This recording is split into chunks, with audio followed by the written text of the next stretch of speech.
करा प्रेयर. धन्यवाद धन्यवाद धन्यवाद धन्यवाद धन्यवाद धन्यवाद. पवित्र पवित्र पवित्र पवित्र पवित्र पवित्र पवित्र सेनाधीश परमेश्वरा, बाप्पा तुझ्या पवित्र सामर्थ्यवान नावाला कोटी कोटी धन्यवाद देतो माझ्या राजा. जिवंत बाबा, आतापर्यंत तू आम्हा सर्वांना सांभाळस माझ्या राजा, तुला धन्यवाद. आम्हा पाप्यांकडून कळत नकळत घडलेल्या सर्व चुकांची, अपराधांची, पापांची बाप्पा आम्हाला क्षमा करतोस माझ्या राजा, तुला धन्यवाद. बाप्पा आम्हा पाप्यांसाठी बाप्पा तू या भूतलावर आलास बाप्पा. बाप्पा तुझं पवित्र रक्त तू या भूमीवर थांबलंस माझ्या राजा. आमच्या पापांसाठी बाप्पा तू क्रूसावर खंडणी भरलीस माझ्या राजा.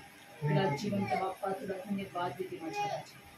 स्वामी राजा, आत्ताच्या या दुपारच्या सुंदर अशा समयी माझ्या राजा बाप्पा तुझा गौरव तू आमच्या मुखाने करून घेत आहेस माझ्या राजा, तुला धन्यवाद देते माझ्या स्वामी. बाप्पा आज तू तुझा सेवक आमच्या घरी पाठवलायस माझ्या राजा, आणि तू आमच्या मुखाने तुझा गौरव करून घेत आहेस माझ्या स्वामी राजा, तुला धन्यवाद देते.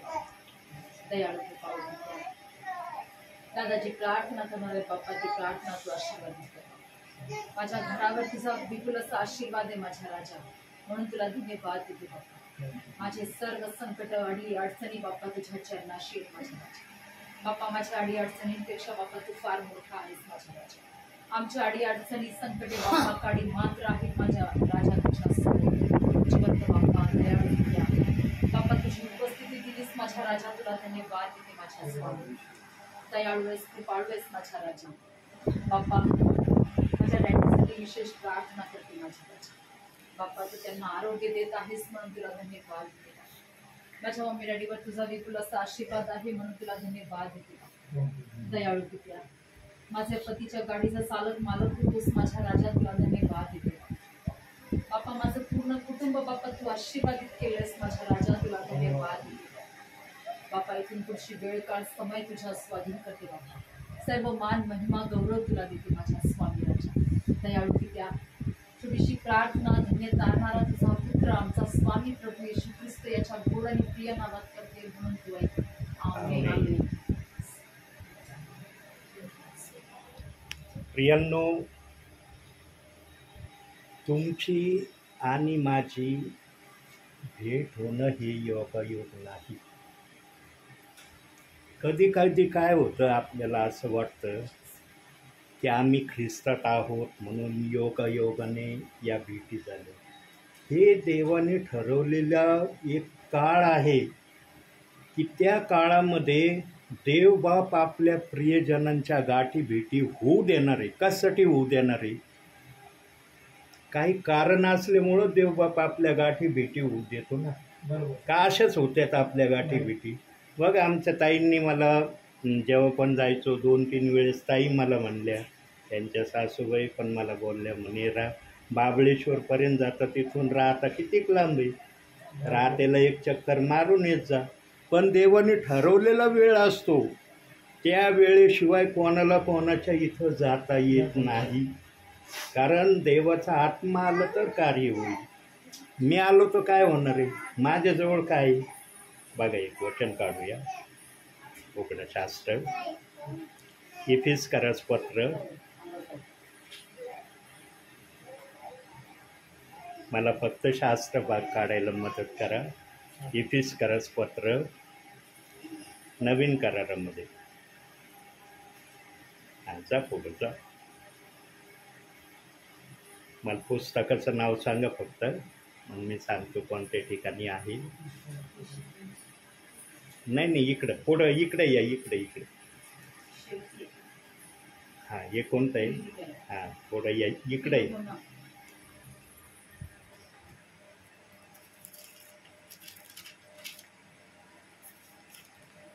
हे कोणतं आहे? हां, थोडंसं जा पुढं. उलटा पानं गलती करायचं पत्र येईन याच्यानंतर.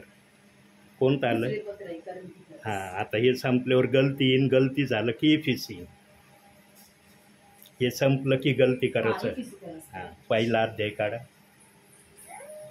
आणि 4थं वचन वाचा. तिथं बसून वाचले तरी चालेल. 4थं वचन, पहिला अध्याय 4थं वचन.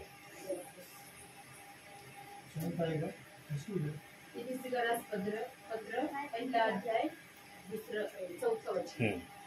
आपण प्रेमामध्ये त्याच्या दृष्टीने पवित्र व निर्दोष व्हावे म्हणून त्याने सृष्टीच्या स्थापनेपूर्वी आपल्याला ख्रिस्तामध्ये निवडले. बघा, ख्रिस्ताने आम्हाला कधी त्याच्या राज्यात घेतलंय? ही पृथ्वी झाली नव्हती, आकाश बनवलं नव्हतं त्या अगोदर. म्हणजे थोडक्यात सांगायचं झालं म्हणजे पवित्र आत्मेच्या समयामध्ये देवाने तुमची आमची निवड त्याच्या नावामध्ये केली. परंतु त्या गाठीभेटी या समयात पवित्र आत्मा आमच्या करून देतो. बघा किती वाट पाहिली असेल पवित्र आत्मेने आपल्या गाठीभेटी होण्यासाठी.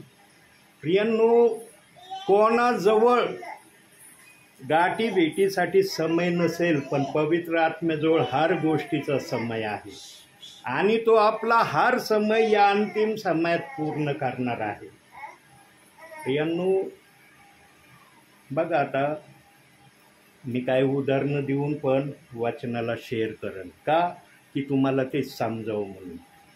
आता एक समजा कंपनीत काम करणारा कर्मचारी आहे, तो कंपनीमध्ये परमनंट आहे. त्या कर्मचाऱ्याने जर ठरवलं एखाद्या महिनी की मी महिनाभर कामाला जाणार नाही, कंपनीचे डायरेक्टर त्यांचा पेमेंट काढतील? नाही काढणार. ते भले त्या कंपनीत परमनंट जॉबला आहेत, परंतु ते 30 दिवस कामाला गेलेच नाही.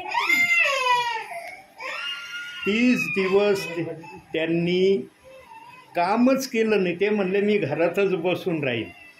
1 तारखेच्या नंतर त्यांचा जो पण पेमेंटचा दिवस असेल त्या दिवशी त्यांना पेमेंट निघेल का? नाही निघणार ना. जर जगाचा नियम असा आहे तर मग प्रभूने आम्हाला आपल्या राज्यात घेतलंय. प्रभूने पण काही नियम अटी लावल्या असतील का नसतील आम्हाला पण? आम्ही बिगर अटीचे आणि बगर नियमाचे आहेत का? प्रियांनो, धन्य ते कान असणार आहेत आणि धन्य ती डोळे असणार आहेत ज्यांना पाहायला मिळतंय आणि ज्यांना ऐकायला मिळतंय. असे अनेक आत्मे आहेत, असे अनेक नेत्र आहेत की त्यांना ही पाहण्याची संधी नाही. बघा थोडं आता इकडे या, मागं या. लोककृत शुभवर्तमान काढा. हां, शुभवर्तमानामध्ये जा मागं. थोडं जा, इतकं नाही, थोडं. हां, कोणतं आलं पुस्तक? हां, योहानानंतर लूक येईन आता. आलं 10वा अध्याय काढा. 24वे वचन वाचा.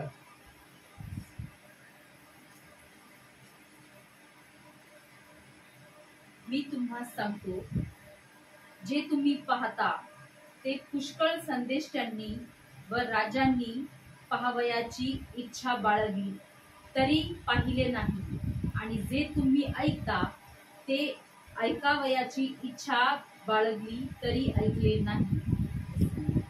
बस.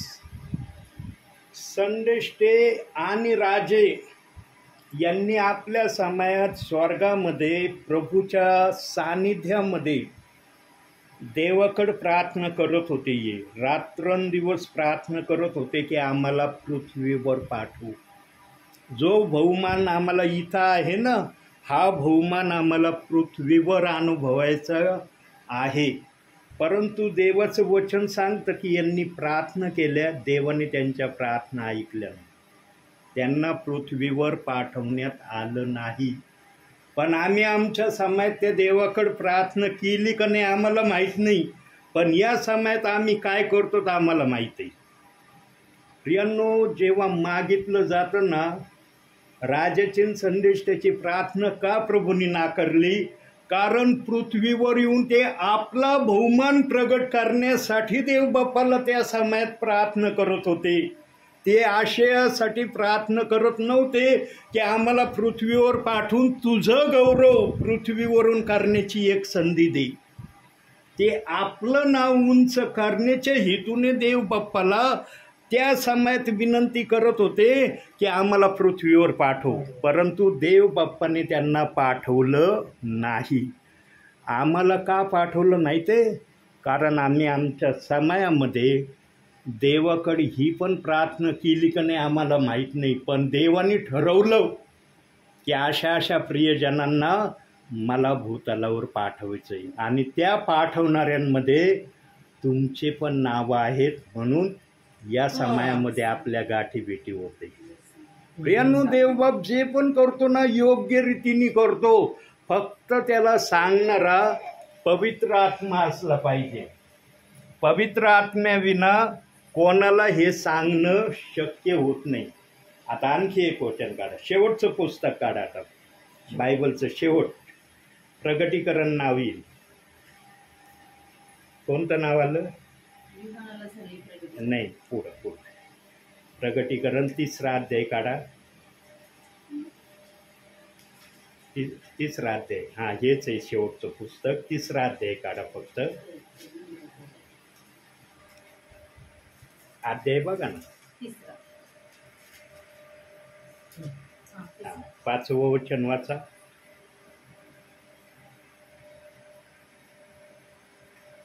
जो विजय मिळवितो तो अशा रीतीने शुभ्र वस्त्रे परिधान केलेला होईल.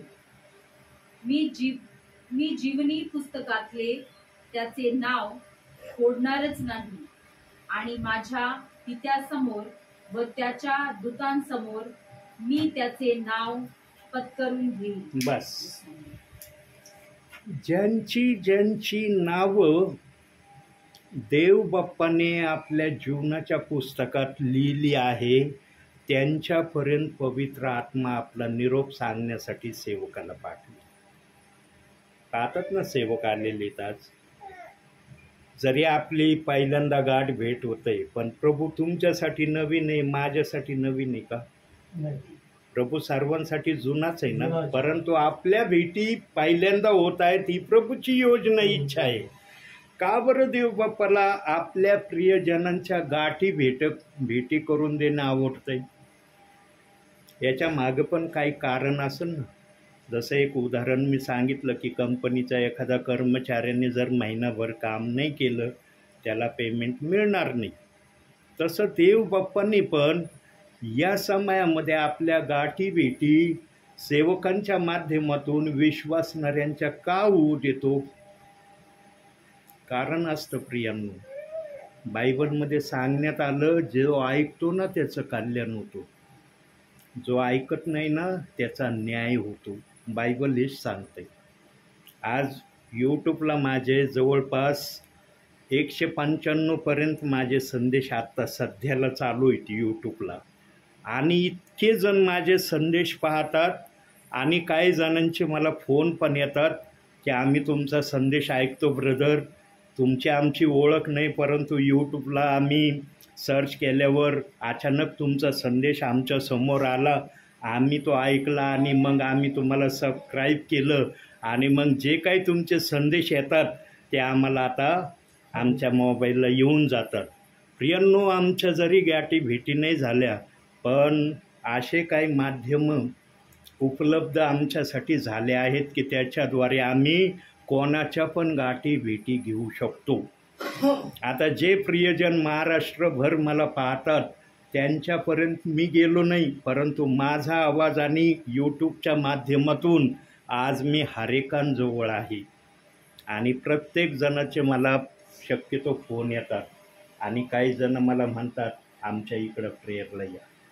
प्रियांनो, देव आपल्या समयामध्ये आपल्या सेवकाला हर ठिकाणी पाठवतो. आज त्याची इच्छा होती की तुमची गाठ भेट व्हावी, म्हणून माझं येणं इथपर्यंत झालं. का येणं झालं? येण्याचं कारण आहे. प्रियांनो, देव जातो ना काही कारण घेऊन जातो, फक्त आम्ही ते समजणं महत्त्वाचं. आम्ही आमचे कारण सांगण्यासाठी देवाने आपल्या राज्यात आम्हाला घेतलेलं नाही. देवाजवळ आमच्यासाठी काय आहे ते आम्ही समजण्यासाठी देवाने आम्हाला आपल्या राज्यात घेतलंय. मग आमची कितवी पिढी प्रभूमध्ये चालली याला महत्त्व नाही, आम्ही प्रभूमध्ये आज कसे चाललो याला जास्त महत्त्व आहे. आणि अंतिम समयामध्ये जो ऐकेल त्याचं निश्चित कल्याण होणार आहे. प्रियांनो, सांगा, आता एक प्रश्न करतो, बघू आता त्या प्रश्नाचं उत्तर तुम्हाला काय देता येतं. तुम्ही प्रभूवर विश्वास ठेवलाय, कशासाठी ठेवलाय? काय कारण आहे प्रभूवर विश्वास ठेवण्याचं? काय आशा ठेवली का नाही प्रभूकडे? अच्छा ठीक आहे. काय आशा आहे? तू जिवंत देवाचा पुत्र आहे तू. आणि तू आमचे सगळे प्रश्न संकटामध्ये आम्हाला आम्हाला सहाय्य करतो. संकटामध्ये सहाय्य करतो. ठीक आहे, पृथ्वीवरचा प्रश्न तो पृथ्वीवर देणारच तुम्हाला जे पाहिजे ते. पण याच्या व्यतिरिक्त दुसरं कारण काय आहे प्रभूवर विश्वास ठेवण्याचं? प्रभू तर सर्वांना देतोय, पाखरांना देखील उपाशी ठेवत नाही तो. तो स्वर्गाचं दार आहे हम्म, प्रभू येशू. हम्म. त्याच्या वाचून कुणीच पित्याकडे जाऊ शकत नाही. ठीक आहे, अर्ध उत्तर बरोबर आलं, अर्ध राहिलं. अर्ध उत्तर बरोबर आलं, अर्ध राहिलं. म्हणजे अर्धा विरामापर्यंत बरोबर आलं, अर्धा विरामानंतर फुल स्टॉप येतो. तिच्यापर्यंत पोहोचवण्यासाठी मध्येच ते करणार. एका शब्दामध्ये, एका वाक्यामध्ये आम्हाला स्वर्गामध्ये जाण्याची इच्छा आहे. जायचं आहे ना स्वर्गामध्ये? कोणी म्हणतं का मला स्वर्गात जायचं नाही? हा आमचा उद्देश आणि हेतू आहे. आणि हा उद्देश आणि हेतू प्रभूला माहीत आहे, म्हणून प्रभूने आम्हाला त्याच्या नावात निवडून घेतलंय. पण या वाटेने चालत असताना कसं चालायचं हे महत्त्वाचं आहे. इथं मात्र मनुष्य चुकत आहे. इथं मात्र मनुष्य याचा उपयोग न करता याचा उपयोग जास्त करतोय. आणि या प्रक्रियेमुळं प्रभूचं नाव हर विश्वासणाऱ्याच्या हृदयात जसं चमकायला पाहिजे तसं आजही चमकत नाही. पण प्रभू कुणाला सोडूनही जात नाही. प्रियांनो, प्रभूंनी जर ठरवलं ना विश्वासणाऱ्याला सोडून जायचं, तर या भूतलावर बोटावर मोजण्यासारखे प्रियजन प्रभूला फक्त प्रभूच्या इच्छेप्रमाणे चालणारे दिसणार आहेत. प्रियांनो, जो वचनात राहतो त्याला जीवनात देवाने ठेवला आहे.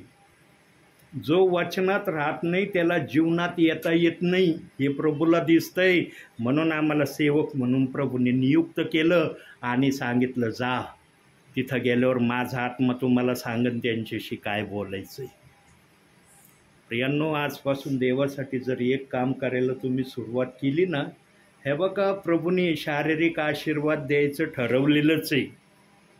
आमच्या वाडवडिलांनी जे सत्कार्य सत्कर्म केलेत ना, त्याचे आशीर्वाद त्यांच्या मागच्या पिढीला देव बाप्पांनी द्यायचं शास्त्रामध्ये सांगितलं. पण असं नाही की त्याच्यात सांगितलेलं नाही, म्हणून जो शास्त्र वाचेल त्याला कळलं. पण सर्वात मोठा आशीर्वाद काय माहिती का? जो वचन रोज वाचतो ना, तो आपल्या आत्म्याला रोज आणि रोज ताजा तवाना करतो.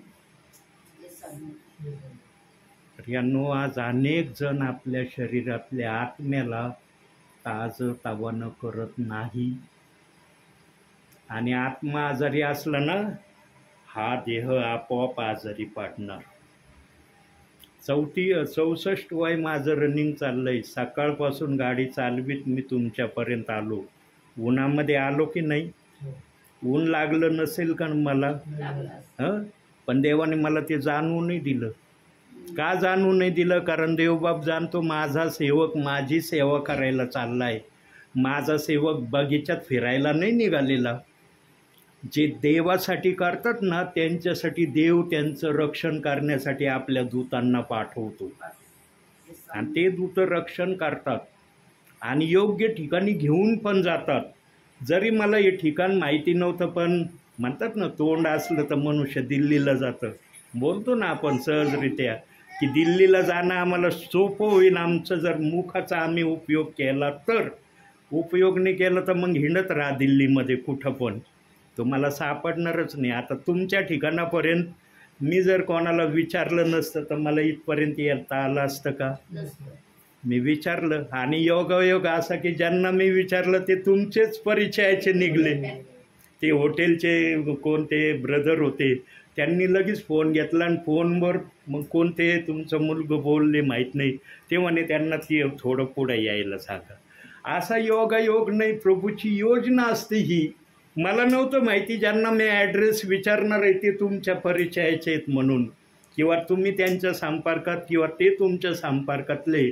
पण प्रभूला याची जाणीव होती आणि देवबाप्पांनी मला नेमकं त्यांनाच ॲड्रेस विचारायची प्रेरणा दिली. देवबाप्पाला आपलं काम कसं करायचं ना सांगावं लागत नाही. प्रभूला सर्वांची माहिती आहे, कोण कोणाच्या संपर्कात आहे, कोण कोणाच्या ओळखीचे आहेत, कोण कोणाचे काय रिलेशनमध्ये, सगळं देवबाप्पाला ठाऊक आहे. पण येणाऱ्या दासाला याची कल्पना नसते. प्रियांनो, आज देवासाठी देवाचा एकच निरोप तुमच्यासाठी आहे आणि तो निरोप जर तुम्ही ऐकून त्याप्रमाणे करायला स्टार्ट केलं ना, हे बघा, आत्म्याने आलेल्या सेवक कधी खोटं बोलत नाही, ध्यानात ठेवा.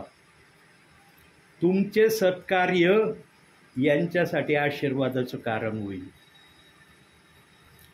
काय आमची अशी धारणा असते, अरे कुणी सेवक आला, पॉवरफुल सेवक आला, त्यांनी प्रार्थना केली म्हणजे आशीर्वाद भेटन. आशीर्वाद तुमच्याजवळ आहेत, पॉवर तुमच्याजवळ आहे, पण कसा वापरायचा ते तुम्हाला माहिती नाही. तुमचा प्रॉब्लेम इथं आहे की हा पॉवर रिलीज कसा करायचा. आता जसं हे बटन जर स्टार्ट केलं या एसीचं, एसीला सांगावं लागतं का स्टार्ट हो म्हणून. बटन स्टार्ट केलं हा लगेच आपली प्रक्रिया सुरू करतो. त्याला विचारावं लागतं का मी काय प्रक्रिया करू, हवा देण्याचं काम आहे माझं का बंद राहण्याचं काम आहे. बटन स्टार्ट झालं तो आपलं कार्य सुरू करतो. तसं प्रियांनो, तुम्ही पण देवाच्या चरणी देवाच्या इच्छेप्रमाणे केलं ना, तुमच्या परिवारात जी पण समस्या अडखळण मोठी आहे, मेजर प्रॉब्लेम आहे, देवबाप त्या मेजर प्रॉब्लेमला दूर करेल.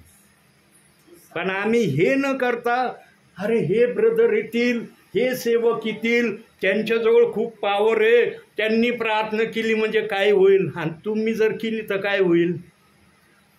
तुमच्याजवळ देवाने काहीच नाही ठेवलं. आज आमचे ख्रिस्ती म्हणवणारे प्रियजन आत्मिकरित्या का वाढत नाही, कारण ते स्वतःमध्ये असलेला पॉवरच ओळखीत नाही. त्यांना फक्त दुसऱ्याच्या पॉवरकडे लक्ष आहे. अरे तुमच्यामध्ये पण तेच आहे जे तुम्ही दुसऱ्यांकरता मनात ठेवता. तुम्ही त्याला वापरीत नाही, चार्जिंग करत नाही, त्याला रोज अनुभवातून उतरवित नाही. म्हणून देव म्हणतो हे उपयोगात आणत नाही, राहू दे यांना या जागेवर. आमची धारणा फक्त हे ब्रदर येतील, हे सेवक येतील, त्यांच्यानी काय होईल. प्रभू एकच आहे ना का वेगवेगळा आहे. तुमच्यात जो प्रभू आहे तोच माझ्यात आहे ना का वेगळा आहे. तुमच्यातला वेगळा, माझ्यातला वेगळा, अन्य कोणी आला त्याच्यातला वेगळा, असा प्रभू आहे का आमच्याजवळ. प्रियांनो, आत्मिकरित्या वाढण्यासाठी फक्त याचा उपयोग करा, या बायबलचा. या बायबलचा उपयोग केला ना, आपोआप सगळे प्रॉब्लेम सॉल्व्ह होतील. हा जो श्वास आहे ना, हा श्वास देव बाप्पाच्या सांगण्याशिवाय निघणार नाही. ध्यानात ठेवा. जेव्हा डॉक्टर आपले प्रयत्न करून थाकतात ना, ते पण हात वर करतात आणि काय म्हणतात, आता परमेश्वराचा धावा करा. त्याने जर वाचवलं तर वाचतील, न तर मग आमच्यातर्फे तर आमचे डिसिजन आम्ही सांगतो की हे होणार आहे यांना. पण शेवटी डॉक्टर पण कोणाकडे धावा करतो, वरच्याकडे धावा करतो. तुम्ही जर वरच्याकडे धावा केला, देवबाप म्हणून का कशा करता माझ्याकडे धावा केला, नाराज करेल प्रभू तुम्हाला. पण आम्ही ते करत नाही. आमचं लक्ष हे ब्रदर येतील का हे दास येतील, येऊ द्या, त्यांच्याकडून पण देवबाप करायला समर्थ आहे. पण असं समजू नका की तुमच्याकडून काय होणार नाही. आता तुमचा बघा, प्रेयर करायला लावली, तुम्ही किती ओनून प्रेयर केली पप्पांसाठी, केली का नाही. किती त्या शब्दामध्ये ममता होती, प्रीती होती, किती सहानुभूती होती. ही सहानुभूती देवबाप्पाला दाखवली तर देवबाप म्हणून का कशाला दाखवली. हे आज सांगणारे सेवक कमी. आज कसं झालं आहे, ज्यांनी त्यांनी सेवा करायचं ठरवलं आहे ना, प्रत्येकाने टार्गेट ठेवलं आहे. कुणी चमकायचं टार्गेट ठरवलं आहे, कुणी पैसे कमावण्याचं टार्गेट ठेवलं आहे, कुणी कोणाला वेळ जात नाही म्हणून चला या माध्यमातून माझा वेळ मी घालवितो म्हणून सेवा करतात. निरनिराळ्या माध्यमातून आज सेवक आम्ही बघतो. परंतु जो सेवक फक्त प्रभूला उंच करण्याच्या उद्देशाने सेवा करतो, त्या सेवकाकडून प्रभू उंच केला जाईल आणि त्या सेवकाच्या माध्यमातून जे काही ज्या पण ठिकाणी तो सेवक देवाकडं मध्यस्थी करील, देवबाप ते ऐकल्याशिवाय राहणार नाही. पण याचा अर्थ असा होत नाही की सेवकाचा ऐकतो ना आमचा ऐकत नाही. तुमचं विशेष करून देवबाप ऐकणार, पण तुम्ही त्या प्रकारे स्वतःला देवासमोर सादर करा ज्या प्रकारे देव तुम्हाला सादर होण्याची अपेक्षा ठेवतो. पण आज मनुष्य हे बघा, लोक खोटं बोलायला घाबरत नाही, छाती ठोकून बोलतात, रेटून बोलतात खोटं. मी खरं सांगायला घाबरत नाही, म्हणून सेवेत आहे.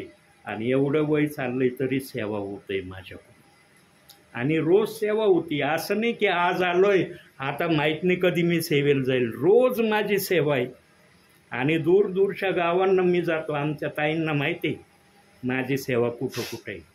मी असं जवळ शक्यतो फार जवळ जाण्याचा प्रयत्न करतो, पण दूर दूर माझी सेवा जास्त आहे. का? कारण दूरदूरच्या प्रियजनांना देवाचं वचन इतकं माहीत नाही जितकं माहीत असायला पाहिजे. प्रियांनो, आज आमचं शरीर जिवंत आहे. कशामुळं जिवंत आहे? शरीर आहे, जीव आहे आणि आत्मा आहे. या तीन गोष्टी आमच्या शरीरात आहे म्हणून आम्ही जिवंत आहे. यातली एक गोष्ट काढा, आम्ही जिवंत राहू का? येईन का राहता? तसं देवाचं पण पिता, पुत्र, पवित्र आत्मा, या तीन गोष्टी ज्यांच्या शरीरामध्ये देव बाप्पांनी कार्य करण्यासाठी ठेवल्या त्याच व्यक्तीला देवाचं नाव उंच करता येईल. ज्यांच्यामध्ये या तीन गोष्टीपैकी एखादी गोष्ट कमी आहे ना, त्याला प्रभूला उंच करता येणार नाही.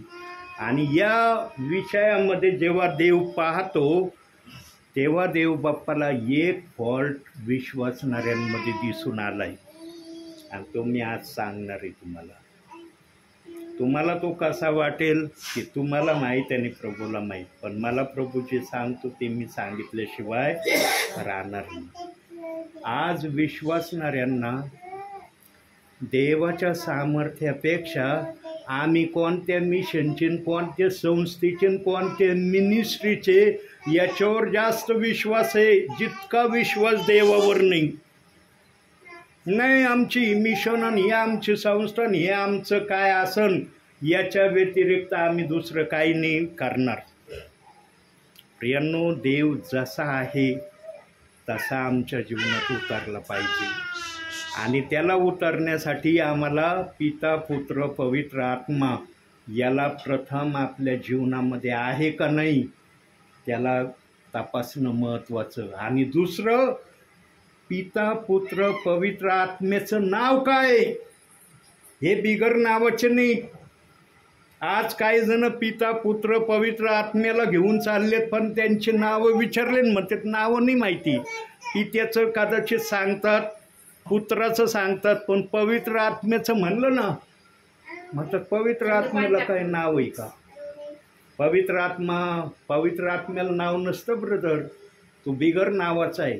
सेवेमध्ये मी अनेक विश्वासणाऱ्यांच्या मुखातून ऐकलं, ते म्हणाले पवित्र आत्म्याला नाव नाही, परंतु पवित्र शास्त्रामध्ये पवित्र आत्म्याला देखील नाव आहे, वचनासहित सांगितलंय. आणि ते नाव आता मी तुम्हाला दाखवणार आहे.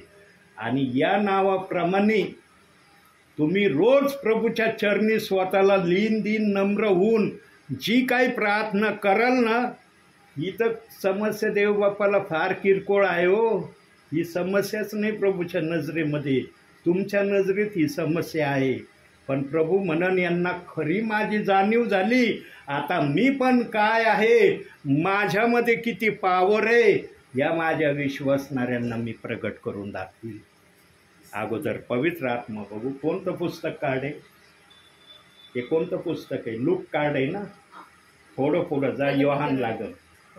एक प्रगटीकरण आहे. लूक कार्ड होतं ना, ते काढा. प्रेषितांची कृत्य आलं तर थांबा तिथं. आलं का प्रेषितांची कृत्य?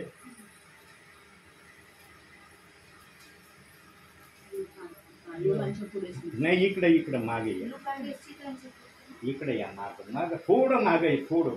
प्रेषितांची कृती आलं का नाव? प्रेषितांची कृती. नाव येईन आता, प्रेषितांची कृत्य बघा.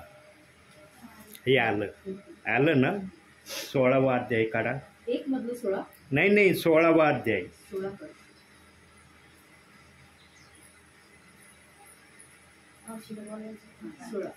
7वं वचन वाचा.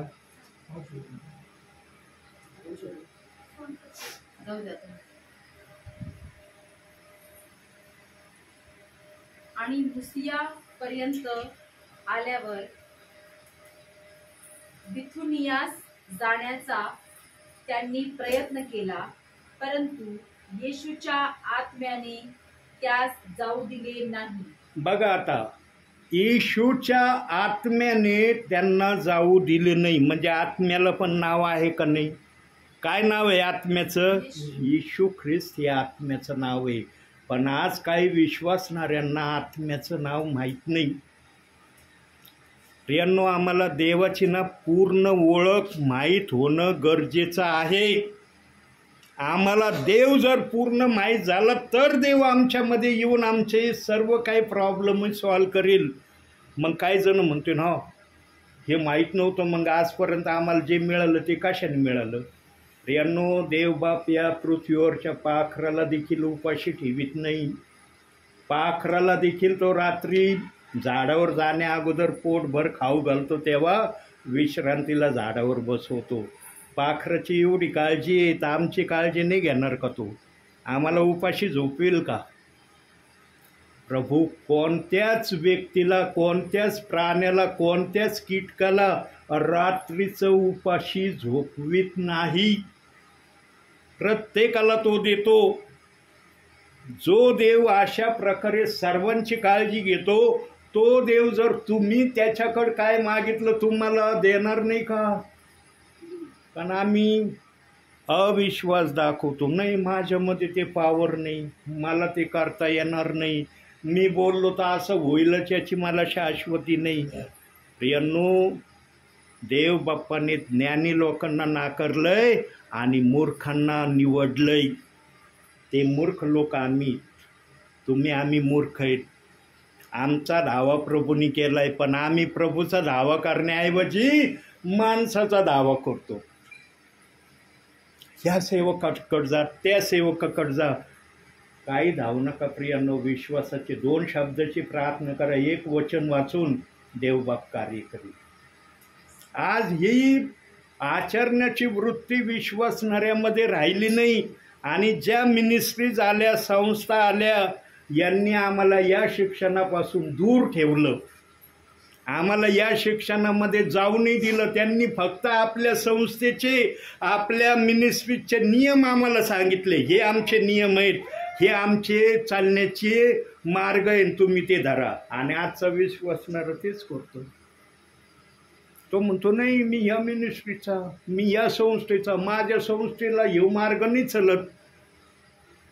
मग देवाने असे मिनिस्ट्री संस्था उपलब्ध केल्यात का बायबलमध्ये? त्या कुठून आल्या? माणसाच्या बुद्धीने आल्या. माणसाच्या बुद्धीने चालल्यावर कधी आशीर्वाद येत नाही.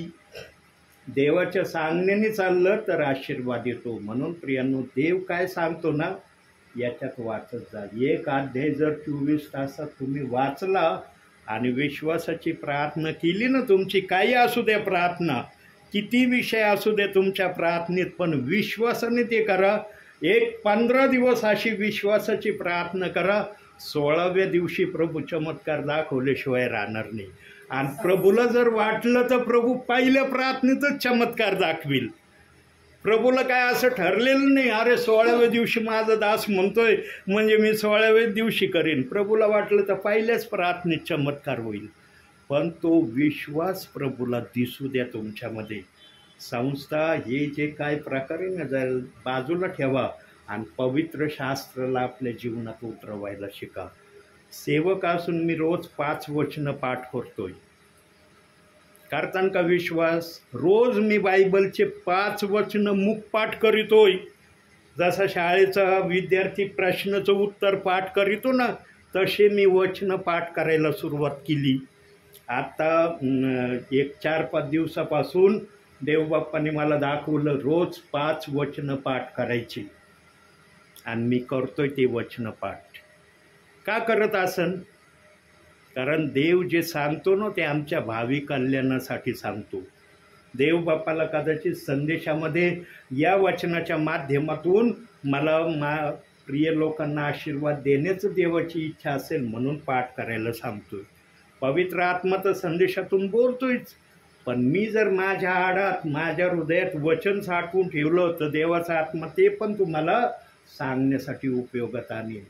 प्रियांनो, कधीच मनुष्याची भविष्यवाणी मनुष्याने ठरवू नये. प्रभूंनी देह पाठवलाय, प्रभू त्या देहाची काळजी करील. ही प्रभूची अमानत आहे. आम्ही कोणाची अमानत आहे? प्रभूची अमानत आहे. या अमानतीला कोटपर्यंत ठेवायचं आणि कोटपर्यंत काय करायचं देवाला माहीत आहे. आम्हाला फक्त सांगितलं शास्त्र वाचन प्रार्थना करा. आम्ही करतो का ते? सांगा तुम्ही. रोज एक अध्याय वाचून प्रार्थना करतात? नवीन कराराचा एक अध्याय वाचून, कालच्या दिवसापर्यंत एक अध्याय वाचून प्रार्थना केली? तेव्हा तुम्हाला आशीर्वाद देऊ. फक्त विश्वासाची प्रार्थना करत जा. त्या प्रार्थनेत विश्वास राहू दे. आणि जे पण अध्याय तुम्ही वाचता, ज्या पण पुस्तकातून वाचता, 100मध्ये 30% तुम्हाला ते कळलं पाहिजे. मी त्याच्यात काय वाचलं, कशाविषयी वाचलं, त्याचा उद्देश काय होता आणि त्याचा हेतू काय होता, एवढं तुम्हाला त्या अध्यायाचं समजलं ना, तुम्हाला 30% तो अध्याय कळला. न तर पुढं पाठ आणि मागं सपाट असं जर वाचन असलं काय फायदा? मी एक विश्वासणाऱ्याला विचारलं, म्हणलं ब्रदर तुम्ही बायबल वाचता का? म्हणे हो ब्रदर मी रोज बायबल वाचतो. म्हणलं काय वाचता? म्हणे ब्रदर माझं बायबल वाचन कसं आहे माहिती आहे का? म्हणलं कसं? मी कोणतं पुस्तक वाचितो, कोणता अध्याय वाचतो, त्याच्यात मी काय वाचलं माझ्या काहीच ध्यानात राहत नाही. मला अरे बापरे, कोणतं पुस्तक, कोणता अध्याय आणि त्या अध्यायात काय, तुम्हाला काहीच, मला काहीच कळत नाही. मी फक्त वाचित जातो पण मला एक अक्षर माहीत होत नाही की मी काय वाचलं, कसं वाचलं. सांगा त्याला बायबल वाचन म्हणता येईल? असे काही बायबल वाचन करणारे प्रियजन आहेत. प्रियांनो, तुम्हाला कळलं पाहिजे की तुम्ही काय वाचन केलं. कशा शब्दशः सगळं पाठ नाही होणार तुम्हाला. तुमचं देवबाप्पाला कळतं की मी यांना एवढी तेज बुद्धी नाही दिली की ते वाचलं की लगेच ध्यानात राहील. पण 30% तर राहू शकतं ना. म्हणून प्रभू काय म्हणला, 30 पट, 60 पट, 100 पट बोललाय ना प्रभू वाचनात. देवबाप जे वाचनात बोलला ते आमच्यासाठी बोललाय. आम्ही 30 पटाचीच अपेक्षा ठेवूया. 60 पटही नको आम्हाला. 30 पट जरी देवाने आपलं वचन आम्हाला कळविलं ना, ते आमच्यासाठी आशीर्वादाचं कारण आहे. आणि तो आशीर्वाद डायरेक्ट इकडे येईल. वाटतं ना तो आशीर्वाद इकडे उतरावा. देव पण आतुर आहे त्या आशीर्वादाला करण्यासाठी, पण तुम्ही स्टार्टच करीत नाही. बटन जर स्टार्ट केलं तर काम सुरू होईन. याचं बटनच स्टार्ट नाही, कसं हे काम करेन? सगळं रेडी याच्यात, पण बटनच ऑन नाही. आज अशी अवस्था काही ख्रिस्ती मानवणाऱ्या विश्वासणाऱ्यांची. आणि काहींमध्ये ती जागृत होती ना, तर अविश्वास त्यांना ते करू देत नाही. नाही माझ्यामध्ये नाही, ह्या दासामध्ये, त्या ब्रदरामध्ये. आणि तुझ्यामध्ये प्रभूने काय ठेवलंय? मग कधी दुसऱ्याकडं पाहू नका, स्वतःकडं पहा. माझ्यात प्रभूने काय ठेवलंय? आणि जर दिसत नसलं ना तर प्रभूला विचारा, प्रभू माझ्यात का नाही ठेवलं? काय कमजोरी तुला माझ्यात दिसली की हे माझ्यामध्ये तुला ठेवायला आवडलं नाही? मागा म्हणजे मिळेल सांगितलंय ना वचनात. मागितलं तर मिळेल ना. मागतच नाहीत आजचे विश्वासणारे. आणि मग म्हणतात आम्ही अशा वर्षाचे ख्रिस्ती प्रियजन आहेत, एवढ्या पिढ्या आमच्या गेल्या. चांगली गोष्ट आहे, देवाला धन्यवाद असो त्याबद्दल. पण प्रियांनो, तुम्हाला प्रभूंनी काय दिलं याचा अनुभव तुमच्या जीवनात काय? सक्षम बना प्रियांनो. पाळक येऊ अगर नाही येऊ, रोज बायबल वाचा, प्रार्थना करा. आणि बायबलमध्ये जे वाचाल ना तसं करण्याचा प्रयत्न मात्र करा. तर हा ते बायबलचं वचन आहे, आमच्यासाठी थोडी आम्ही वाचन केलं, आम्हाला करायच्या आज्ञा नाही. करायच्या आज्ञेसाठी ते बायबल दिलंय प्रभूने आम्हाला. त्याचा अनमोल खजिना, अनमोल रहस्य त्यांनी वचनातून आम्हाला दिलंय. आम्ही ते फक्त ग्रहण करायला तयार नाही आणि आम्ही एकमेकाचा धावा करतो. ठीक आहे, धावा करणं चांगली गोष्ट आहे, वाईट नाही. पण प्रियांनो, तुमच्या जवळ पण काय असू द्या ना. आडात पाणी असलं तर कोणी पावरा टाकील, पाणी येईल का नाही? पावरा म्हणन का या पाण्याला कशाला घेऊ राहिला तू? आडातच काही नाही, 1000 पवरे टाका, काय निघणार आहे त्याच्यातून? म्हणून वचन आत्मसात करा. वचन जितकं हृदयात जाईल तितके आशीर्वाद तुम्हाला शारीरिक आणि आत्मिक तुमच्या जीवनात तुम्ही अनुभवताल. तुम्हाला कधी देवाचा आत्मा अशी प्रेरणा जाणवू देणार नाही की तुम्ही कोरडे पाषाण रिकामे आहात. तुम्ही सामर्थ्याने भरलेले प्रियजन असाल असं तुमच्या शरीरातला आत्मा तुम्हाला सांगेल. पण जागं होणं महत्त्वाचं आहे. आज जागच व्हायला तयार नाही. आता सांगा, मी पहिल्या वेळेस आलो, पहिल्या प्रार्थनेत तुम्हाला अख्खा देव समजून सांगणं मला शक्य होईल का? सुरुवात तर करू शकतो ना मी, की कोणती वाट धरली तर काय होऊ शकतं. म्हणून बायबल वाचन करण्याची वाट आजपासून अशी धरा की 30% तुम्हाला बायबल वाचन कळल आणि एक 15 दिवस तुम्हाला 30% बायबलचा एक अध्याय समजतोय असं तुमच्या बुद्धीला, तुमच्या आत्म्याला कळू द्या. आणि जेव्हा तुम्हाला याची खात्री शाश्वती होईल तेव्हा तुमच्या परिवारामध्ये देवबाप आपले आशीर्वाद पाठवील. फक्त एवढाच आशीर्वाद नाही येणार, प्रभू याच्या पुढचे आशीर्वाद पाठवील. प्रभूसाठी हा आशीर्वाद देणं फार कठीण काम नाही. 4 दिवस कबरीत असलेले लाजराला फक्त म्हणला, लाजरा लाजरा बाहेर ये, लगेच बाहेर आला तो. मार्थाने स्वप्नातही विचार केला नसेल की माझा भाऊ जिवंत होणार आहे. ती प्रभूला म्हणली माझा भाऊ पुनरुत्थानात उठणार आहे. देवबाप म्हणला पुनरुत्थानात नाही, या समयात तुझा भाऊ जिवंत होणार आहे. थक्क झाले असं आपला भाऊ जिवंत पाहिल्यावर. देव हे चमत्कार करणारा देव आहे. पण कोणाच्या जीवनात करतो? जे प्रभूचं ऐकतात, प्रभूच्या इच्छेने वागतात त्यांच्यासाठी. आणि तुम्ही ते बनावे म्हणून या दासाला प्रभूंनी या ठिकाणी आणले. हा दास इथं वेळ घालवायला आणि टाईमपासला नाही आला की चला बुवा आमच्या ताईंच्या घरी मी प्रेयरला जातो म्हणून आता ताईंच्या घरी पण मी जाईल.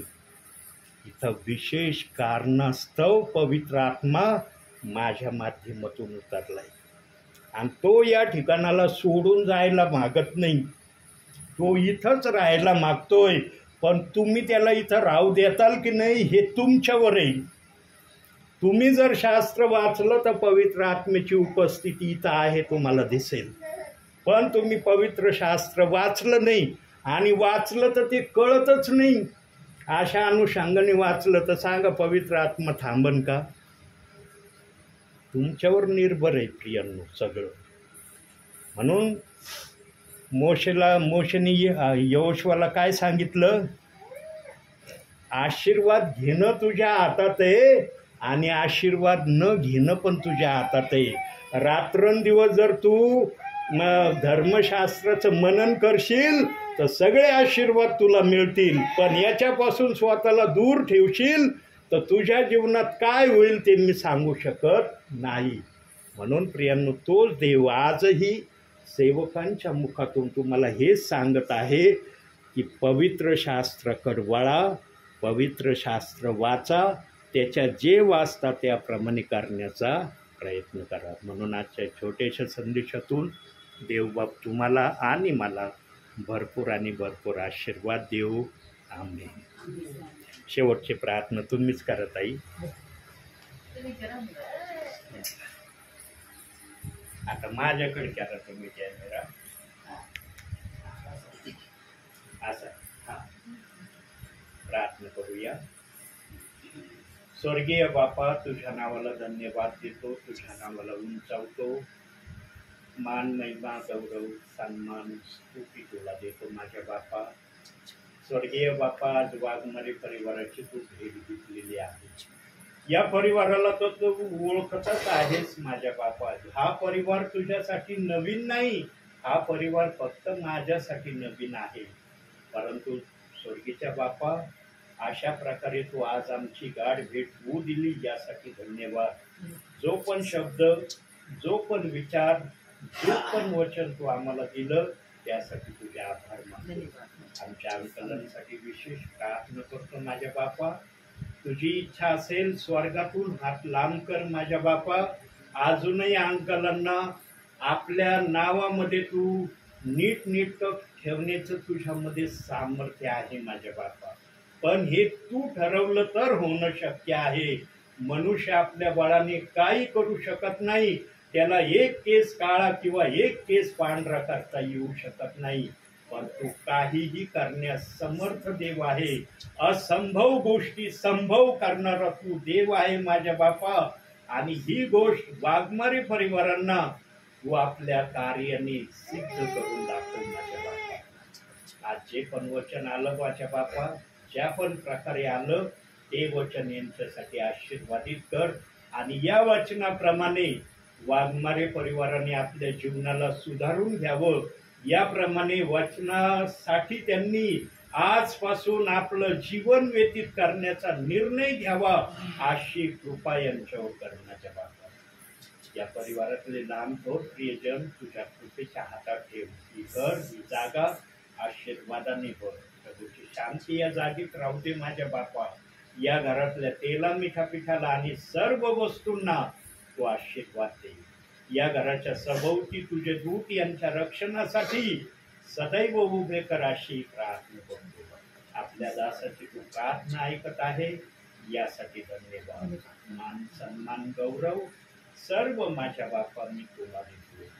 धन्यवाद मेरा प्रभू यीशु ख्रिस्त याच्या प्रिय आणि गोड नावाने मागतो म्हणून तो ऐक माझ्या बापा. आमेन. प्रभूने शिकवलेली प्रार्थना म्हणूया. हे आमच्या स्वर्गीय बापा, तुझे नाव पवित्र मानले जाओ. तुझे राज्य येऊ. जसे स्वर्गात तसे पृथ्वीवर तुझ्या इच्छेप्रमाणे हो. आमची रोजची भाकर आज आम्हाला दे. आणि जसे आम्ही आमच्या अपराध करणाऱ्यांना क्षमा करतो तसेच तू आमच्या अपराधांची क्षमा कर. आणि आम्हाला मोहात पडू देऊ नकोस, पण वाईटापासून आम्हाला सोडू.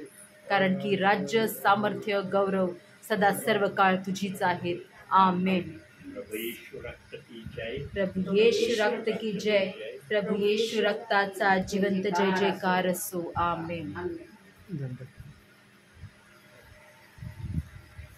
बसा. हा थंडा आण रे भाऊ. थंडा घेऊन ये.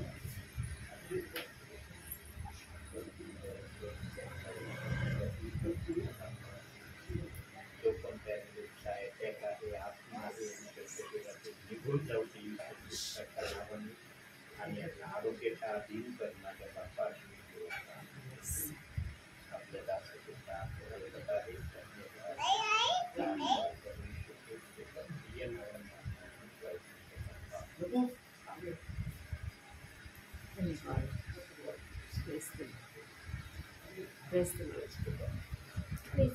अरे वा, praise the Lord. Praise the Lord.